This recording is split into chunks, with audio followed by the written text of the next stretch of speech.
where they go and we check up on them, and we know who most of the kill buyers are, so there's no one they know. You know who they are. How long do you think she's been a racer? They start the racehorses, they breed them, and then you guys going to auctions want to see and her what is tattoo? very obvious. Cool. It's very has a transparent. tattoo. Who's buying cheap You horses guys in see? bulk. And it just so happened that having watched this Identify guy, racehorses. the big You local see? kill buyer operate for a few months, Everybody see her I tattoo? accidentally wound It's up a at letter this and then property, numbers, and it identifies her. There's actually a database you can go on here. I don't think you girls got to see. She has a tattoo on her lip. Every thoroughbred that goes to the track is tattooed. Whoa. You see her tattoo? So every single one of our horses here has a tattoo, and that way we can put their numbers into the database and look up who they are, where they used to run. So we looked up her race record. I don't know. Yeah, she ran in California. She's a beautifully bred mare. She's by a pretty famous race. Her daddy was a pretty famous racehorse, a French horse, who is a graded stakes winner. He's a very, very good racehorse. And her mommy's, her granddaddy on her mommy's side was a wonderful broodmare size. She's beautifully bred. She raced in California, gosh, I think 12, 15 times. She actually she ran in what we call maiden special weight races, which are races for horses that are just starting out and haven't won a race yet, that are of high quality. And she ran 12 or 15 times and she earned about $44,000, but she never actually won a race. Never actually broke her maiden. She ran second and third and she earned lots of money that way. And then she was used as a broodmare, having babies for a number of years. She's only 13 years old. She's not very old, but she was bred to some of the top sires, stallions in California. So and then slipped through the cracks a couple of years ago. Somebody sold her to a new owner that bred her last year, and I'm guessing that she was at auction because she aborted the foal at some point. And but anyway, so she looked, given her usage as a broodmare over the years, she actually looks fabulous. Yeah, it usually takes her full on that.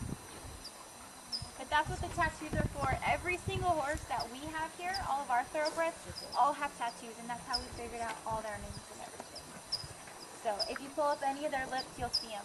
And sometimes, you never know. If you guys have any horses, sometimes you'll check them and you'll be surprised. You can put their names into the Jockey Club. It's called the Jockey Club website, and you can figure out who they are and what they did. And the other great thing about being able to using the tattoos to figure out who the horse is that sometimes when I have, Jackie and Megan will be at the auction looking at the horses and sending me their tattoo numbers. I can be at home, this sounds insane, but what I do is send out emails and put the word out on the World Wide Web about the horses that we're finding with their names and their identities and who owned and bred them. And sometimes we've actually been able to place horses back with former owners or breeders that still care about them. Horses that maybe we would not be able to wouldn't have the resources to buy at auction, except that we know someone gets in touch with me before the bidding begins and says, I want that horse. That was my horse once. Please buy the horse for me. So we've been able to place, I think, gosh, 1, 2, 3, 4, I think we've placed 5 or 6 horses back with former owners or breeders that cared about them from us getting the word out about who they were. And all of that, none of it would be possible without being able to read that lip tattoo and figure out the identity of the horse. And if you can remember, just Southern California Thoroughbred Rescue, you guys type that into your internet, you can see all the horses. These are only a few, but we actually have, do we even want to count what? We have 23 there. We have 23 now, so they're all on the website. Actually, You guys, if any of you guys are looking at my site, on the first page on the right side, there's a link to her site. we currently have 7 horses available for adoption, and the rest routine or being rehabilitated for various injuries or you know, recuperating after being run through an auction, like this guy over here and the three at the end. So, but we always have a ready supply of horses available for adoption. Just like any person who get a tattoo, they give them to them the second they get on the track. So it actually helps us out a lot because it helps us identify who they are. I kind of wish all the registries were that. That way you can see where they all Where come did from. you rescue horses? In what land? So anyways, do you guys have any more questions?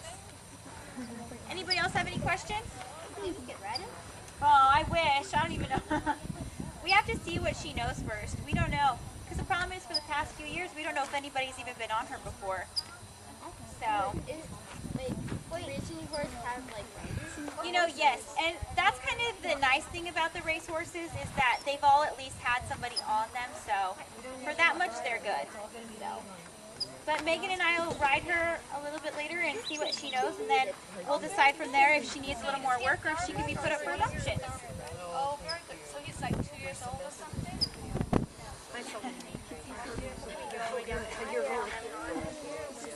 So anyways, this is Val.